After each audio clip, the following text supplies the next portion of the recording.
संविधान हमारी आन है, तिरंगा हमारी शान है, हिंदुस्तान हमारी जान है, हिंदुस्तान पे जान कुर्बान है।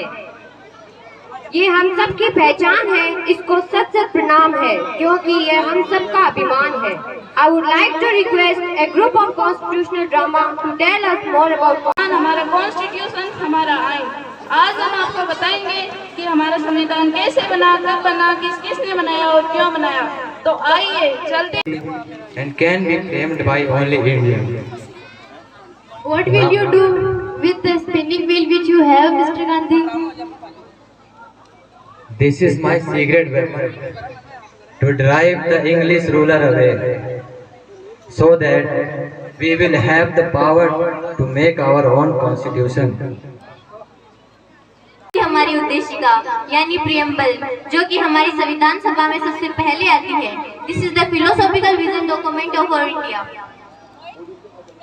यह संविधान सभा अपना पक्का जाहिर करती है और भारत को एक आजाद खुद मुख्तार जमहूरियत घोषित करती है। आजाद खुद मुख्तार जमहूरियत हिंदुस्तान को अपनी सारी सत्ता जनता से ही हासिल होगी और इसकी गारंटी देते हैं कि भारत के पूरे आवाम को सियासी, सामाजिक और आर्थिक इंसाफ, दर्जे, तरक्की और कानून के आगे बराबरी, विचार, इज़हार ख्याल, बयान, राय, धर्म, पूजा, नौकरी, संगत आदि काम करने की आजादी, माइनॉरिटीज, पिछड़ा, आदिवासियों व दूसरी दबी पिछड़ी जातियों को मामूल सुरक्षा, ताकि यह देश दुनिया के तमाम मुल्कों में अपना सम्मानित स्थान पा सके और तन मन धन से विश्व शांति और मानवता के कल्याण के लिए हाथ बढ़ा सके।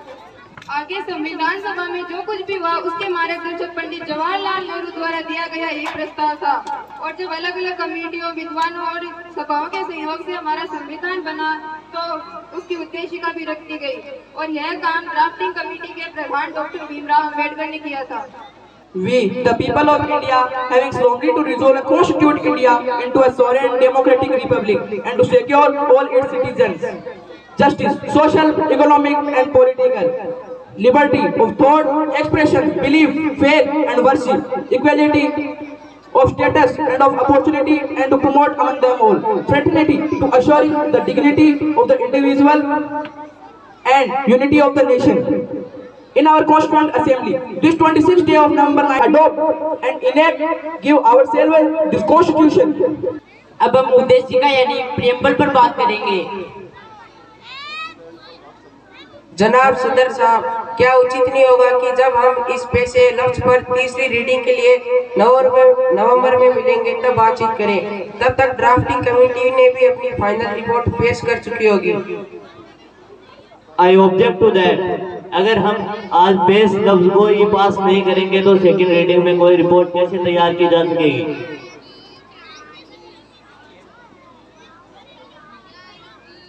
जीवन में पहली बार मौलाना साहब से सहमत हूँ और उनकी बात का समर्थन करता हूँ।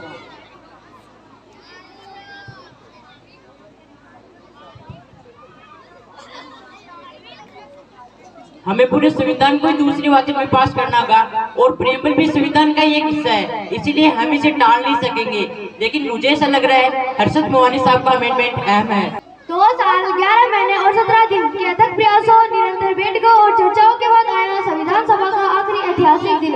इस दिन कई सदस्यों को बोलना था, पर श्री महावीर त्यागी ने बड़ी सटीक बात कही।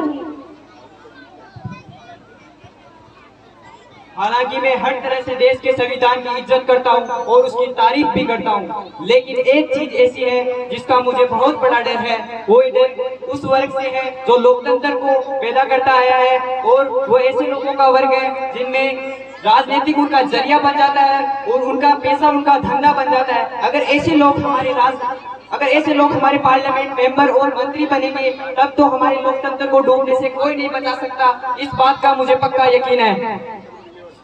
हमारे संविधान के निर्माण में सबसे बड़ा हाथ बटाने वाले डॉक्टर भीमराव अंबेडकर संविधान सभा के आखिरी दिन ऐतिहासिक वक्ता के रूप में खड़े हुए। Mr. President, sir, looking back to the work of the Constituent Assembly, it has now been 2 years, 11 months and 17 days since it first met on 9 December 1946. During this period, the Constituent Assembly has altogether held 11 sessions. These 11 sessions of the Constituent Assembly have consumed 165 days.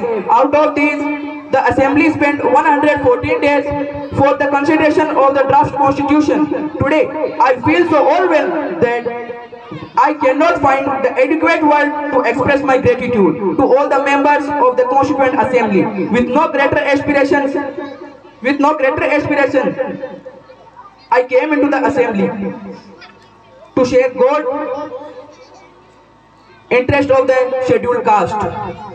I had not the remotest idea that I would be called upon to undertake more responsible functions. The credit that is given to me does not really belongs to me. On 26 January 1950, India would be a democratic nation in the sense that India would have the government of the people, by the people and for the people. A thought comes to my mind. What will happen to her democratic constitution? Will she able to maintain it or loses it again? If we wish to maintain it, if we wish to maintain democracy, what must we need to do? The first thing in my judgment we must do is to hold the constitutional methods of achieving the social and economic objective. It means we must abandon the bloody methods of revolution. It means we must abandon the method of civil disobedience, non-cooperation and satyagraha. When constitutional methods are open, there is no justification for these unconstitutional methods. On 26 January 1950, we are going to enter in a new life of contradictions. In politics, there will be equality, and in social and economic life, we'll have inequality. In politics, we will be recognizing the principle of equality, and one man, one vote, one value. In our social and economic life, we shall by the reason how long shall we continue to live the life of these contradictions. We must remove these contradictions at earliest moment, or else those who suffer from the inequality will blow up the structure of this political democracy so laboriously built up by this assembly. It now remains a motion moved by Dr. Ambedkar. The question is that the constitution settled by this assembly be passed. Aye. The motion is adopted. Bharat माता की जय।